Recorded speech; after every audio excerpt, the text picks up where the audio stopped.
La France, et plus précisément Paris, a été choisie pour un centre mondial en innovation en santé. C'est le groupe Philips qui a fait ce choix. Et je suis très heureuse de recevoir Virginie Gervaise. Bonjour. Bonjour. Vous êtes la présidente de Philips France. Philips, société néerlandaise. Tout le monde connaît un peu ce nom, mais quand on pense à Philips, on pense plutôt au Black Friday en ce moment. Alors vous, c'est pas du tout votre sujet.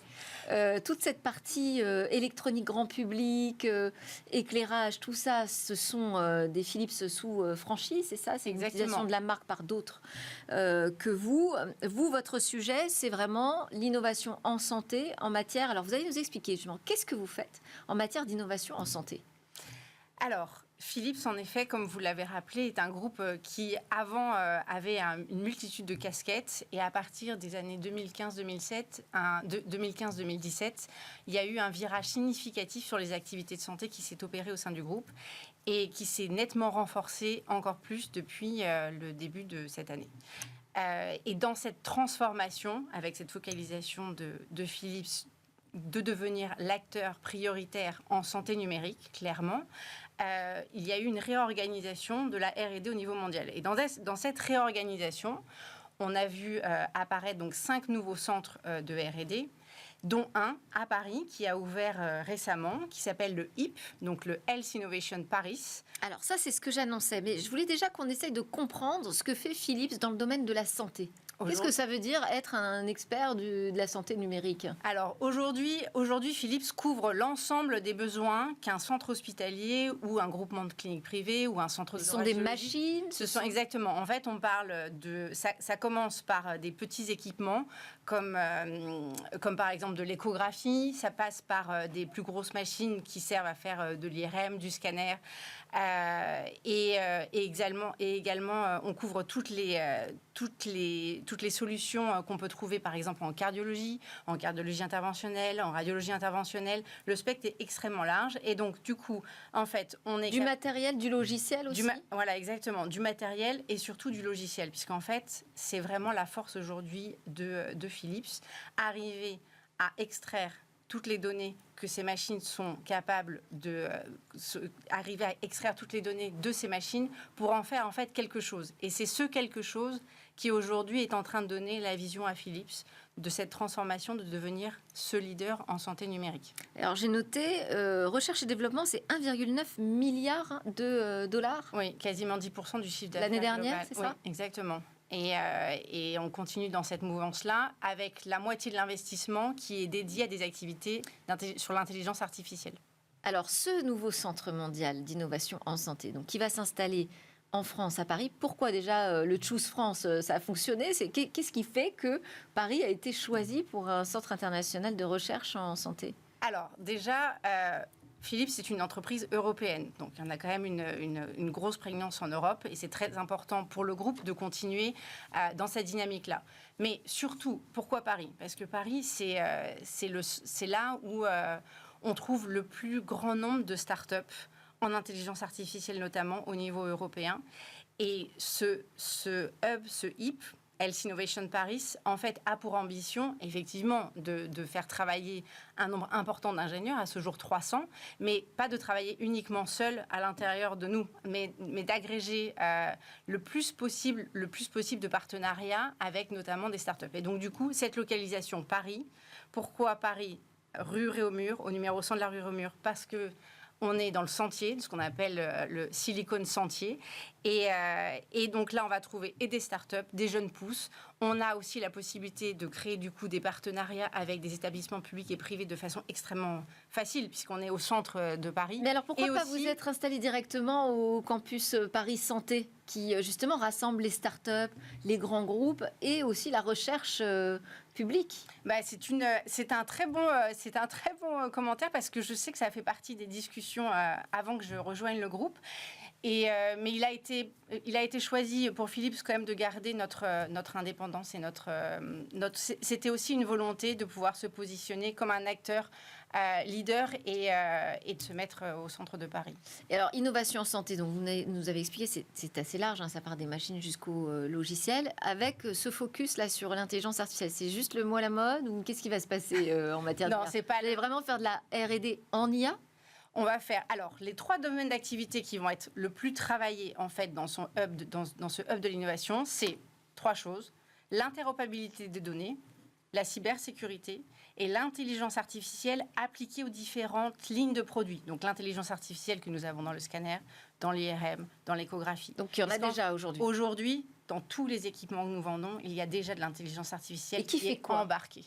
Qui fait quoi? Je vais vous donner un exemple. Par exemple, aujourd'hui, les scanners que nous avons ont des logiciels qui leur permettent d'accélérer d'accélérer l'examen du patient. Et non content d'accélérer l'examen du patient, ça permet en fait de pouvoir détecter et de mieux voir des choses qu'on n'était pas capable de voir avant, comme des micro-lésions qui sont potentiellement des micro-lésions cancéreuses et qui permettent du coup, in fine, de diagnostiquer en avance de phase probablement une maladie qui va pouvoir se développer, qui aurait pu se développer beaucoup plus rapidement si on ne l'avait pas détectée de façon précoce. Et donc, pour rendre ces IA toujours plus pertinentes, oui, à défaut d'employer le terme intelligent qui n'est pas toujours bien utilisé, pour qu'elles soient de plus en plus utiles, ces intelligences artificielles, on a besoin de davantage de données. C'est pour ça que vous voulez travailler sur l'interopérabilité. Mais aujourd'hui, il y a aussi des travaux au niveau européen sur l'interopérabilité dans l'espace de l'Union européenne. Aujourd'hui, le plan du gouvernement 2030, c'est de devenir leader dans le numérique. Pour le plan 2030, c'est l'innovation en santé numérique. Aujourd'hui, ce hub de l'innovation est vraiment, on est vraiment sur 2 parallèles qui sont, on est parfaitement alignés avec ce plan-là. Ouais. Et justement, par rapport à votre question sur l'interopérabilité, l'intelligence artificielle, c'est vraiment là où nous, en fait, en tant qu'industriels, on veut se positionner pour faire partie. En fait, notre ambition, c'est comment nous, en tant qu'industriels, on va être capable d'améliorer finalement l'amélioration du système au global. Parce qu'en fait, on a tous un rôle à jouer. Les établissements publics, les établissements privés ont un rôle à jouer. Nous avons un rôle à jouer. Même le patient a un rôle à jouer. Tout le monde toutes les associations de patients ont un rôle à jouer. Et en fait, ce cercle vertueux, il doit être de plus en plus lisse. Et on n'est pas tous séparés les uns à côté des autres. En fait, c'est collectivement qu'on va réussir à avancer et à améliorer le modèle. Et aujourd'hui, les sujets d'interopérabilité, d'intelligence artificielle, c'est les sujets majeurs parce que la problématique qu'on a, on le sait tous, sur le système de santé français, on sait très bien que la densité médicale est en train de baisser fortement. Donc, je ne suis pas en train de dire que l'intelligence artificielle va remplacer les médecins. Je m'arrête tout de suite. Je préfère, avant qu'on me pose la question, l'intelligence artificielle est là pour aider, permettre d'aller plus vite, de soutenir la productivité, de mieux voir ce qu'on n'était pas capable de voir avant. Et à la fin, pour quel bénéfice? Pour une prise en charge du patient en avance de phase, pour un meilleur diagnostic et à la fin un meilleur traitement et des meilleures chances pour nous les patients. Alors là, ça me fait penser à une actualité que j'ai vue là qui est vraiment très récente. C'est l'annonce par Philips que son programme justement en innovation en santé et d'intégration d'intelligence artificielle dans des équipements d'échographie d'obstétrique a trouvé un nouveau financement auprès de la fondation Bill et Melinda Gates. Parce que on s'aperçoit qu'on a de nombreuses femmes, 800 femmes qui meurent chaque jour dans le monde de complications qui seraient évitables, mais que justement on n'a pas toujours les personnes qui sont présentes au chevet de ces femmes pour agir à temps. Oui, tout à fait, exactement. Et en fait, c'est un merveilleux exemple que vous citez là, puisque c'est exactement notre mode opératoire. Aujourd'hui, en fait, on cherche des partenariats avec des établissements publics et privés sur lesquels on construit de l'innovation, on développe ensemble de l'innovation. Évidemment, avec c'est pas une mode, mais c'est la direction, l'intelligence artificielle et l'interopérabilité soutient ça. Et en fait, sur des sujets communs, on développe de l'innovation qui permet d'améliorer à la fin la prise en charge des patients. Je vous donne un autre exemple. Là, vous parliez d'échographie, de l'obstétrique. Et de pénurie de sages-femmes dans certains pays. Tout à fait. Je vais vous donner un exemple lié à l'IRM. L'IRM mammaire, en scénologie, il y a encore quelques années, en fait, un examen d'IRM, ça peut être rapide. Quand on fait un examen du genou, ça prend 4 minutes, montre en main, hop, on sort et on a tout de suite son diagnostic. Une IRM mammaire, c'était, il y a encore quelques années, extrêmement long. Ça prenait entre 25 et 30 minutes. Aujourd'hui, grâce à l'intelligence artificielle, au fait qu'on est capable d'accélérer les séquences, d'avoir mis du deep learning dans nos équipements, en fait, on est capable de réduire considérablement le temps des examens. Et quand je dis considérablement, on est passé en l'espace d'une décennie d'un examen de 30 minutes à moins de 10 minutes. Ouais. Qu'est-ce que ça veut dire ? Ça veut dire tout simplement qu'en fait, on prend 3 femmes dans une IRM à un moment donné où il y a encore une dizaine d'années, on ne prenait qu'une patiente. Et donc, qu'est-ce que ça veut dire ? On augmente la chance, on augmente les chances de dépistage, d'avoir le bon diagnostic au bon moment, le plus tôt possible pour le meilleur traitement. Bon, et donc, ça, c'est la face claire. La face sombre, c'est les problèmes de cybersécurité.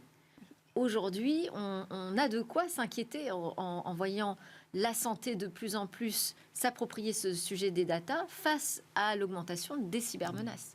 Vous avez totalement raison. Et c'est pour ça, et c'est la raison pour laquelle le pôle cybersécurité de Philips que nous avons mis à Paris aujourd'hui n'est pas uniquement là pour travailler sur des problématiques locaux françaises, en fait, mais va servir tous les pôles de R&D mondial de Philips pour s'assurer que la façon dont on design les produits, que ce soit des appareils de monitorage, d'IRM, d'échographie, répondent bien aux exigences qu'aujourd'hui le marché nous impose. Parce qu'aujourd'hui, ce qu'on entend de la part des professionnels de la cybersécurité, c'est que ces équipements qui sont dans les hôpitaux aujourd'hui ne sont pas du tout sécurisés.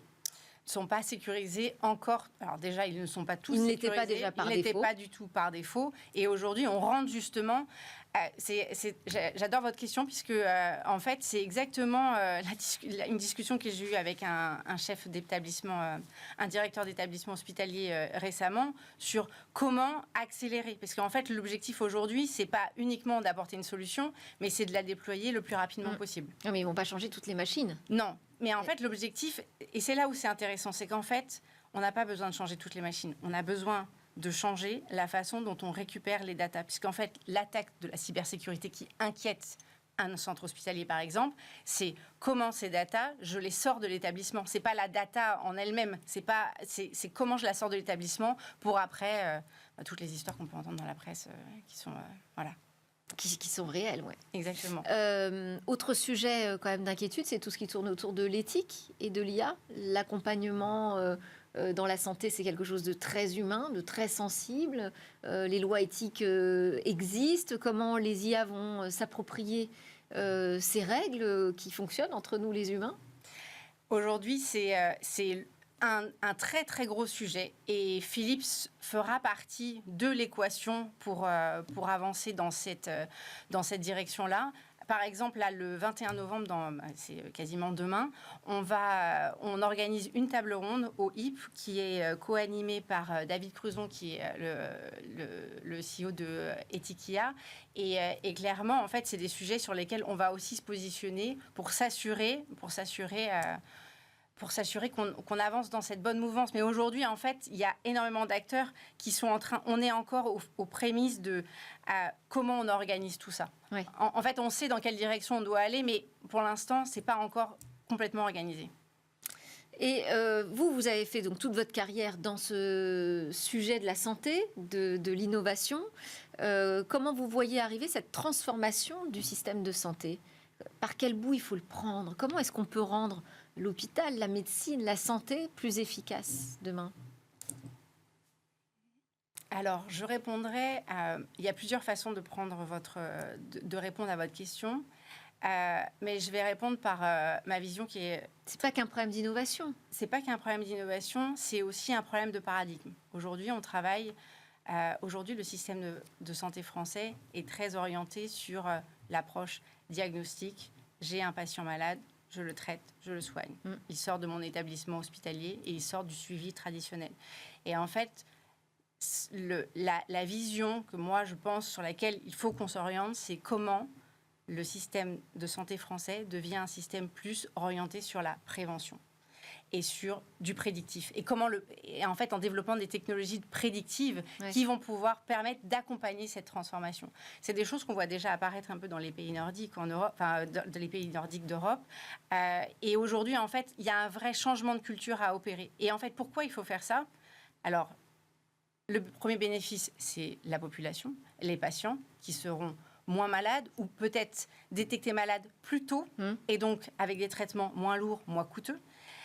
Donc ça, c'est le premier bénéfice. Et le deuxième bénéfice, et ça répond, pas le deuxième bénéfice, mais ça répond à la problématique qui est demain, on aura moins de médecins. Donc comment on fait? Mais si on a moins de malades qui sont traités plus rapidement, ça résout partiellement, mais un peu à cette question-là. Il y a toute la partie préventive, mais il y a aussi le suivi. Vous dites, quand il sort de l'hôpital, c'est terminé.